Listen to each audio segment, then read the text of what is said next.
Bismillahirrahmanirrahim. Assalamualaikum warahmatullahi wabarakatuh. Yang saya banggakan para mahasiswa PGMI Fakultas Ilmu Tarbiyah dan Keguruan.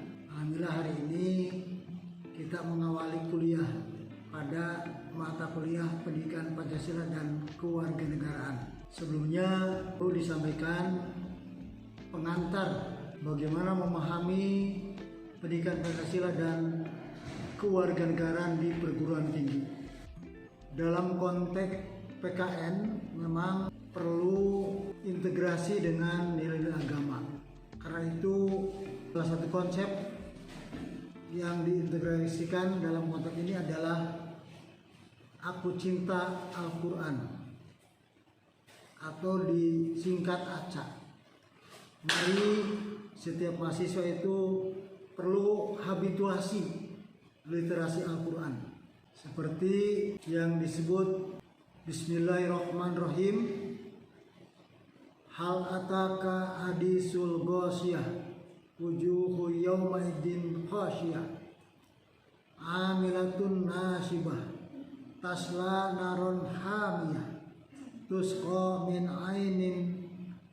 ainiyah laisa lahum ta'amun illa min dhari la yusminu wa la yughni min wujuhu yawma idzin naimah li sa'iha radiyah fi jannatin 'aliyah la tasma'u fiha lagiyah fiha 'ainun jariyah fiha sururum marfu'ah wa aqwabum mawdu'ah wa namariku maskufah wa jarabiyu mabsusah afala yanzuruna ila bil kaifa khuliqat wa ila samai kaifa rufi'at wa ilal jibalu kaifa nusibat wa ilal ardi kaifa sutihat fadzakir innama anta mudzakir lasta alaihim bimusautir illa man tawalla wa kafar wa yu'adzibuhu Allahul azabal akbar inna ilaina iyabahum thumma inna alaina hisabahum. Selanjutnya bahwa kompetensi dasar harus dipahami oleh mahasiswa adalah mahasiswa dan mahasiswi mampu memahami rasional, pengertian dan tujuan, ruang lingkup, evaluasi dan sumber PKN. Rasional, pendidikan kewarganegaraan secara substantif dan pedagogis didesain untuk mengembangkan warga negara yang cerdas dalam seluruh jalur dan jenjang pendidikan. Saat ini pendidikan kewarganegaraan sudah menjadi bagian inheren dari instrumentasi pendidikan nasional dalam 5 status.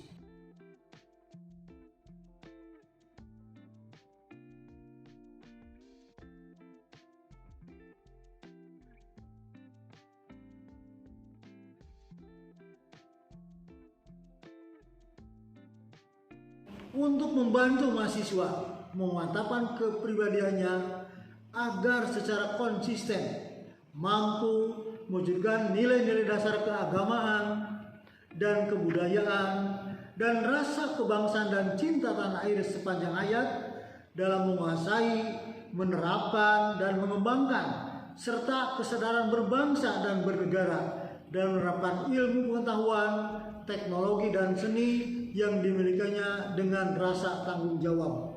Selanjutnya, standar kompetensi. Mahasiswa wajib menguasai pengetahuan tentang nilai-nilai agama, budaya, dan kewarganegaraan dan mampu menerapkan nilai tersebut dalam kehidupan sehari-hari.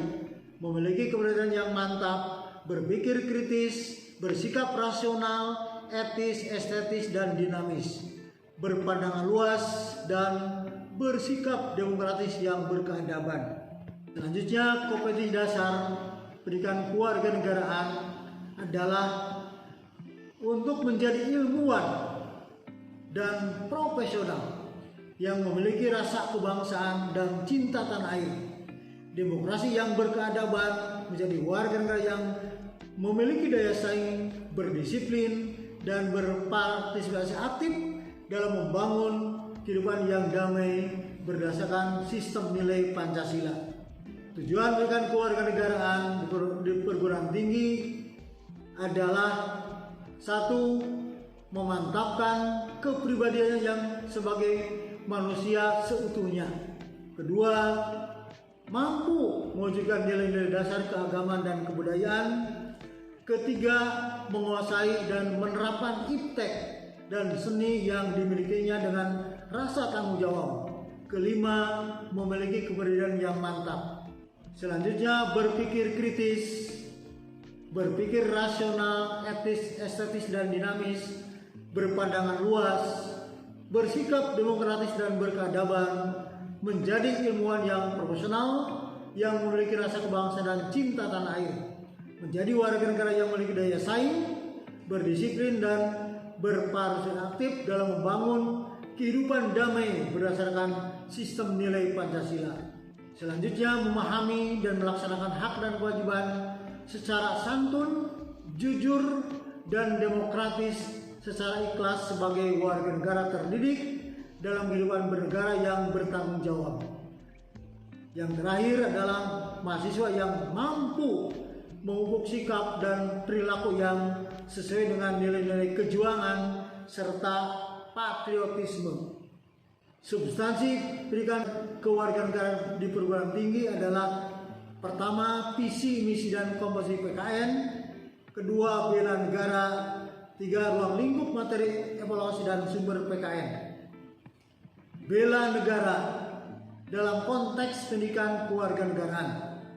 Meskipun dalam Undang-Undang Nomor 20 Tahun 2003 tentang Sisdiknas dan Keputusan Dirjen Dikti Nomor 43 Tahun 2006 tidak secara eksplisit menyebut PPBN atau bela negara dalam PKN, namun landasan yuridisnya tetap kuat karena berlandaskan Undang-Undang Dasar NRI tahun 1945 pasal 30 yang intinya tiap warga negara berhak dan wajib ikut serta dalam usaha pembelaan pertahanan dan keamanan negara. Kedua, usaha hankam negara dilaksanakan melalui Sihankam Rata oleh TNI dan Polri sebagai kekuatan utama dan rakyat sebagai kekuatan pendukung. Pasal 7 ayat 3 Undang-Undang NRI tahun 45, setiap warga negara berhak dan wajib ikut serta dalam upaya pembelaan negara. Begitu juga Undang-Undang Nomor 3 tahun 2002 tentang Hankam dan Undang-Undang 56 tahun 1999 tentang rakyat terlatih. Pengertian bela negara. Bela negara adalah tekad, sikap, dan tindakan warga negara yang teratur, menyeluruh, terpadu, dan berlanjut yang dilandasi oleh kecintaan pada tanah air, kesadaran berbangsa dan bernegara Indonesia, serta keyakinan akan kesaktian Pancasila sebagai ideologi negara dan kerelaan untuk berkorban guna meniadakan ancaman baik dari luar negeri maupun dari dalam negeri yang membahayakan kemerdekaan dan kedaulatan negara, kesatuan dan persatuan bangsa, keutuhan wilayah dan yurisdiksi nasional, serta nilai-nilai Pancasila dan Undang-Undang Dasar 1945. Tujuan bela negara adalah: pertama, mempertahankan kelangsungan hidup berbangsa dan bernegara, melestarikan budaya, menjalankan nilai-nilai Pancasila dan Undang-Undang Dasar 1945, berbuat yang terbaik bagi bangsa dan negara, menjaga identitas dan integritas bangsa dan negara. Selanjutnya, fungsi bela negara. Yang pertama adalah mempertahankan negara dari berbagai ancaman. Yang kedua, menjaga keutuhan wilayah negara. Yang ketiga, merupakan kewajiban setiap warga negara. Dan yang keempat, merupakan panggilan sejarah. Apa manfaat bela negara? Yang pertama adalah membentuk sikap disiplin, aktivitas, dan pengaturan kegiatan lain. Kedua, membentuk jiwa kebersamaan dan solidaritas antar sesama rekan seperjuangan. Tiga, membentuk mental dan fisik yang tangguh. Keempat, menanamkan rasa kecintaan pada bangsa, patriotisme sesuai dengan kemampuan diri. Kelima, jiwa leadership dalam memimpin diri sendiri maupun kelompok. Keenam, membentuk iman dan takwa pada Tuhan Yang Maha Esa sesuai agama yang dianut oleh yang bersangkutan. Yang ketujuh, berbakti pada orang tua, agama, bangsa dan negara. Kedelapan, melatih kecakapan, ketangkasan, ketetapan individu dalam melaksanakan kegiatan. Kesembilan, menghilangkan sikap negatif seperti malas, apatis, boros, egois, tidak disiplin. Yang kesepuluh, membentuk perilaku jujur, tegas, adil, tepat, dan peduli antar sesama. Selanjutnya, landasan PKN. Yang pertama, landasan historis. Yang kedua adalah landasan ilmiah. Dan yang ketiga adalah landasan yuridis. Bahwa akhir abad 20 dan memasuki abad 21 sebagai mana kita sebut masa globalisasi. Kekuatan globalisasi sebagai pengalaman seseorang yang bangun pagi dan melihat segala sesuatu sudah berubah. Kualitas SDM yang sangat menentukan eksistensi manusia dan masyarakatnya. Globalization and its potential for advancing or inhibiting human rights and democracy is more than a subject for debate among academics. This powerful force is affecting the life of individuals no matter where in this earth they live. Pada era ini bukan hanya era perdagangan bebas, tetapi manusia mendambakan menjadi insan kosmopolitan. Muncul konsep dunia tanpa batas. Globalisasi menimbulkan paradok global. Banyak perusahaan besar melemah dan jatuh. Namun perusahaan kecil menguat karena mampu memanfaatkan jaringan teknologi yang komunikasi yang makin luas. Selanjutnya, sebagai akibat dari keinginan terbentuknya dunia tanpa batas, timbullah konflik antar negara maupun intern negara nasional.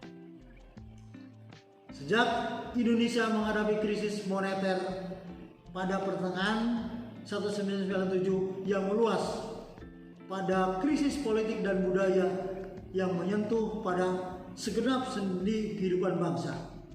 Pada awal abad 21 kita harus siap menghadapi persaingan global, terutama bidang ekonomi, sehingga memerlukan persiapan sumber daya manusia Indonesia yang handal.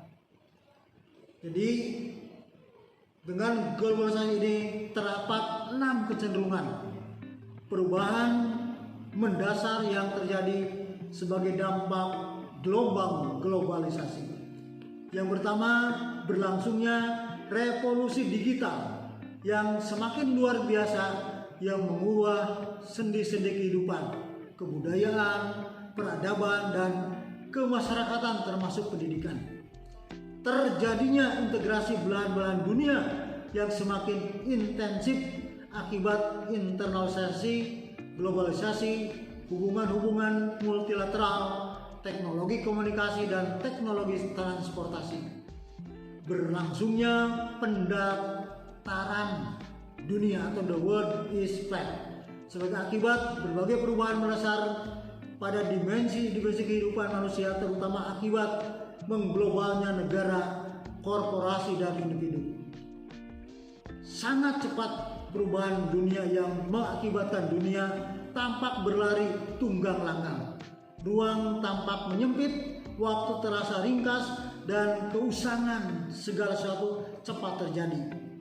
Semakin tumbuhnya masyarakat padat pengetahuan atau knowledge society, masyarakat informasi atau information society, dan masyarakat jaringan atau network society yang membuat pengetahuan, informasi, dan jaringan menjadi modal sangat penting. Dan makin tegasnya fenomena abad kreatif beserta masyarakat kreatif yang menempatkan kreativitas dan inovasi sebagai modal penting untuk individu, perusahaan, dan masyarakat. Dimensi-dimensi dalam lingkungan global dibutuhkan. Yang pertama adalah kesadaran perspektif, yakni kesadaran dan kemampuan mengapresiasi pikiran-pikiran orang lain di dunia ini, dan kesediaan menerima perbedaan-perbedaan yang terjadi. Yang kedua, kesadaran bangsa di planet jagat raya, yakni memahami secara mendalam tentang isu-isu global, peristiwa-peristiwa global, serta berbagai kondisi dalam kehidupan global. Yang ketiga, kesadaran lintas budaya, yakni pemahaman umum tentang makna karakteristik budaya yang ada di dunia, memahami perbedaan serta persamaan antara kebudayaan tersebut. Yang keempat, pengetahuan tentang dinamika global, yakni kesadaran global akan adanya sistem internasional yang kompleks yang dilakukan baik oleh negara maupun bukan oleh negara, yang dilakukan saling ketergantungan dan saling membutuhkan antar bangsa. Yang kelima adalah kesadaran pilihan manusia, yakni meninjau tentang strategi untuk melakukan tindakan atas berbagai isu lokal, nasional, dan internasional. Bagaimana karakteristik warga yang perlu dikembangkan dengan kecenderungan global? Yakni yang pertama adalah the ability to look at the approach problems as a member of a global society. The ability to work with others in a cooperative way and take responsibility for one's role, duties within society. The ability to understand, accept, appreciate, and tolerate culture difference. The capacity to think in a critical and systemic way. The willingness to resolve conflict and in a non-violent manner. The willingness to change one's lifestyle and consumption habit to protect the environment. The ability to sensitive towards and defend human rights, and then the willingness and ability to participate in politics at local, national, and international level. Karena itu dibutuhkan 5 ciri manusia kelas dunia. Yang pertama adalah harus memiliki konsep. Konsep berkaitan dengan kemampuan mengembangkan pengetahuan dan gagasan-gagasan mutakhir. Kompetens adalah kemampuan atau kompeten berkaitan dengan pengembangan kemampuan untuk bekerja secara multidisiplin. Yang selanjutnya adalah connection, berhubungan dengan pengembangan jaringan sosial atau social network untuk melaksanakan kerjasama secara informal. Yang keempat adalah credibility, kredibilitas berhubungan dengan integritas, yakni jujur menjalankan apa yang dikatakan, walk the talk, memegang teguh janji, berlaku adil, sehingga akan membangun rasa percaya diri atau trust dan rasa hormat, respect kepada orang lain. Dan yang terakhir adalah caring, peka dan tanggap terhadap kebutuhan dan keadaan orang lain, memberi yang terbaik tanpa pamrih, berbagi pengetahuan dan informasi dalam rangka memperkaya wawasan dan mentalitas. Persyaratan kerja dalam era globalisasi yang pertama adalah pengetahuan dan keterampilan yang berupa kemampuan menghitung, analisis, sintesis, kemampuan manajerial, komunikasi, serta memahami bahasa asing. Selanjutnya yang adalah perilaku menghadapi pekerjaan yang meliputi sifat kepemimpinan, mau bekerja dalam tim, dapat mengenal lintas budaya dan berkepribadian. Yang terakhir adalah mengenal sifat pekerjaan, meliputi terlatih, etika kerja, paham globalisasi, fleksibel, dan pemilihan kerja. Demikian barangkali yang dapat disampaikan terkait pengantar untuk memasuki kuliah pendidikan kewarganegaraan. Terima kasih. Wassalamualaikum warahmatullahi wabarakatuh.